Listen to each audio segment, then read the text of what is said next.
স্বাগতম।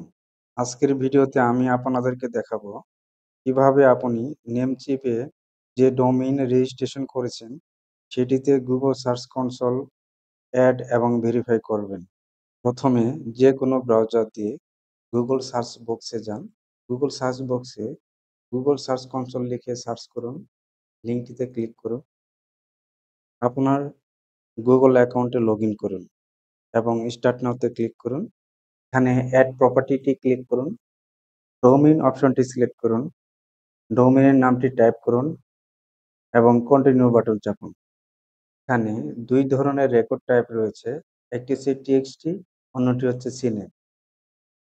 Google আপনাকে TXT verification code দিবে, সেটি কপি করে রাখুন। এবার আপনার নেমচিপ অ্যাকাউন্টে লগইন করুন।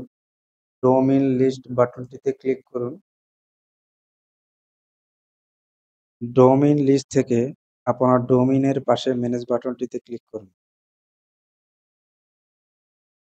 নিচে স্ক্রল করুন।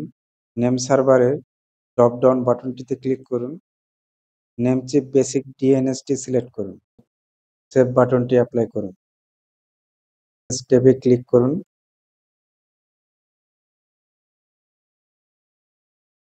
নিউ রেকর্ডে ক্লিক করুন। টেক্সট রেকর্ডে ক্লিক করুন। হোস্ট অপশনে @টাইপ করুন। ভ্যালু অপশনে গুগলের টিএক্সটি ভেরিফিকেশন কোডটি পেস্ট করুন এবং সেভ বাটনটি অ্যাপ্লাই করুন। এবার ব্রাউজারে সার্চ কনসোল ট্যাবে ক্লিক করুন এবং ভেরিফাই বাটনটিতে ক্লিক করুন। সফল হলে আপনি একটি কনফার্মেশন মেসেজ দেখতে পাবেন এবং গো টু প্রপার্টিতে ক্লিক করুন। একটু অপেক্ষা করুন। আলহামদুলিল্লাহ, সফলভাবে আমরা Google সার্চ কনসোলে আমাদের ডোমেইনটা এড করতে পেরেছি। সবাইকে ভিডিওটি দেখার জন্য ধন্যবাদ।